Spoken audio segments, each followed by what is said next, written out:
Hi good morning నేను Eshwar. G special మీకు అందిస్తున్నాను. తెలంగాణ రాష్ట్రం ఏర్పడడానికి ఎన్నో అడ్డంకులు, రాష్ట్రం విడిపోవడానికి వీలు లేదంటూ సమైక్యవాదులు తీవ్రస్థాయిలో ఉద్యమం సాగిస్తున్నారు.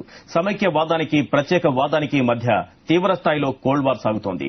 తెలంగాణ అవసరం లేదని ఓ వర్గం వాదిస్తుంటే రాష్ట్రం విడిపోవాల్సిందేనంటోంది మరో వర్గం. అయితే రాష్ట్రం ఇలా అగ్నిగుండంలా మారడంలో తప్పెవరిది? ఇదే ఇవాల్టి జీ స్పెషల్.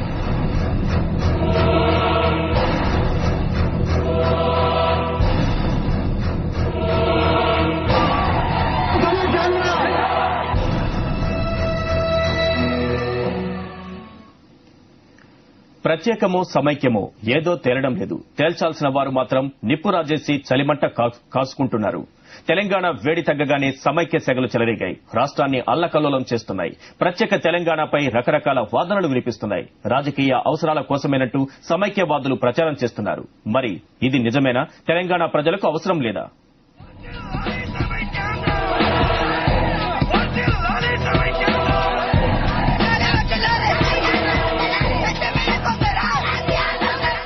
తెలంగాణ వ్యతిరేక ఉద్యమం సీమాంధ్రలో సాగుతోంది. పార్టీలకు అతీతంగా రాజకీయ అండదండలు ఉండడంతో ఆందోళన రోజురోజుకు పెరుగుతోంది.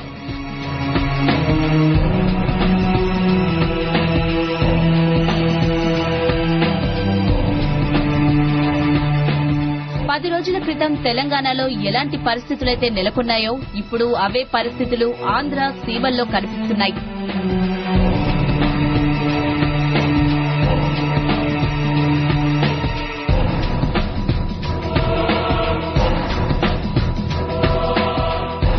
ఇక్కడ ఉస్మానియా యూనివర్సిటీ యుద్ద భూమిగా మారితే శ్రీకృష్ణదేవరాయ యూనివర్సిటీ ఆ ప్లేస్ ను ఆక్రమించింది.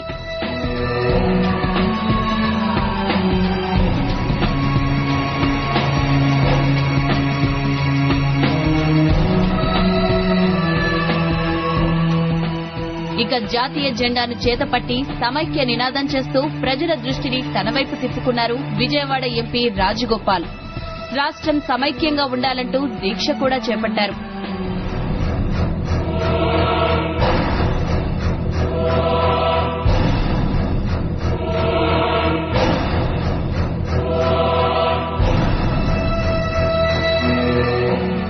ఆంధ్ర ప్రాంత నేతల నుంచి రాజ్ గోపాల్ కు మద్దతు లభిస్తోంది. హైదరాబాద్ లోనే దీక్ష చేపట్టాలనుకున్నప్పటికీ పోలీసులు అంగీకరించకపోవడంతో ప్లేస్ ను ఆయన బెజవాడకు మార్చారు.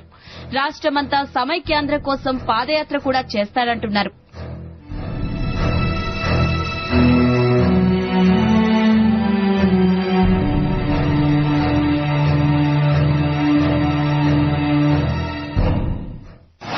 ముందుగా కాంగ్రెస్ పార్టీ యూపీఏ ప్రభుత్వం ఖచ్చితంగా ఈ తీర్మానాన్ని కనీసం అసెంబ్లీలో పెట్టి అక్కడ ఏ విధంగా వీగిపోతుందో 200 పైగా ఎమ్మెల్యేల పార్టీలకు అతీతంగా ప్రాంతాలకు అతీతంగా తీర్పు చెప్పబోయే దాన్ని నివారించానన్న పెట్టనీయకుండా జరగనీయకుండా అది జరగాలి వెంటనే. లేదంటే అసలు ఆంధ్రప్రదేశ్ లో ఇక వేర్పాటువాదమే లేదు, సమైక్య నినాదం స్పష్టంగా ఉంది, బలంగా ఉంది అని ఒప్పుకొని ఇంకా తెలంగాణ ఏర్పాటు కానీ రాష్ట్ర విచ్ఛిన్నం కానీ జరగదు అన్న ఒక తీర్మానంలో జరగదన్న ప్రకటన ఖచ్చితంగా రావాలి. ఆంధ్ర తెలంగాణ గొడవతో పొట్టి శ్రీరాములు పాత్ర కూడా వివాదాస్పదమవుతోంది. పొట్టి శ్రీరాములు ప్రాణత్యాగం కారణంగా ఏర్పడిన రాష్ట్రాన్ని ముక్కలు చేయడానికి ఒప్పుకోమన్నది సమైక్యవాదుల వాదన. పొట్టి శ్రీరాములు వర్ధంతి సందర్భంగా హైదరాబాద్ లోని ఆయన విగ్రహం వద్ద నివాళులు అర్పించి ధర్నాకు దిగారు.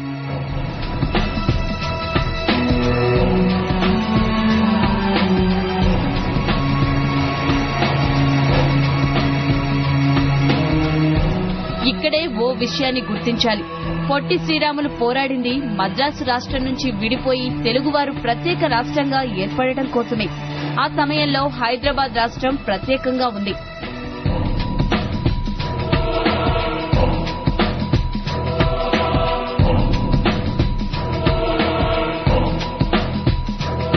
మద్రాసు నుంచి విడిపోవడంతోనే హైదరాబాద్ తో కలిసి ఆంధ్రప్రదేశ్ ఏర్పడలేదు. 1953లో ఏర్పడిన ఆంధ్ర రాష్ట్రం కొంతమంది నేతల కారణంగా హైదరాబాద్ ను కలుపుకుని 1956లో ఆంధ్రప్రదేశ్ గా మారింది. కాబట్టి ఆంధ్రప్రదేశ్ అవతరణలో పొట్టి శ్రీరాములు పాత్ర ఉందని భావించలేం.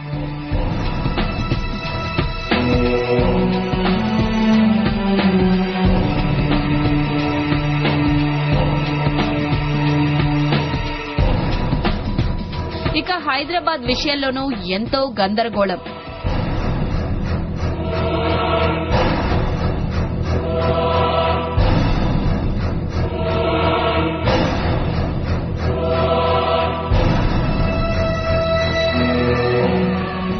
రాజధానిని తమ నిధులతోనే అభివృద్ది చేశామని, అలాంటిది హైదరాబాద్ ను వదిలి ఎలా వెళతామని ఎంతో మంది ఆవేదన వ్యక్తం చేస్తున్నారు.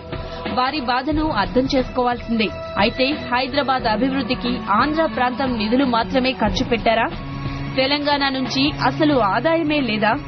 పోలవరం, పులిచింతలతో పాటు ఆంధ్ర సీమల్లో కడుతున్న ప్రాజెక్టుల్లో తెలంగాణ నుంచి వెళ్లిన నిధుల వాటాను తేల్చగలరా?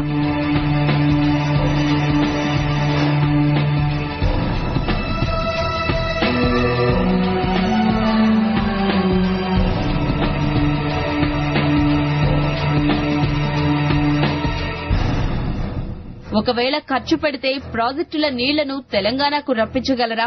దీనిపైన సమాధానం చెప్పాల్సిన అవసరం ఉంది. ఇక గత 5 ఏళ్ల కాలంలో హైదరాబాద్ చుట్టుపక్కల భూములను అమ్మి ప్రభుత్వం 20,000 కోట్ల రూపాయలకు పైగా ఆదాయాన్ని సంపాదించింది. ఈ మొత్తం ఎక్కడ ఖర్చు పెట్టింది? హైదరాబాద్ అభివృద్దికా, జలయజ్ఞం ప్రాజెక్టులకా? ఈ విషయంపై క్లారిటీని సీమాంధ్ర నేతలు ఇవ్వగలరా?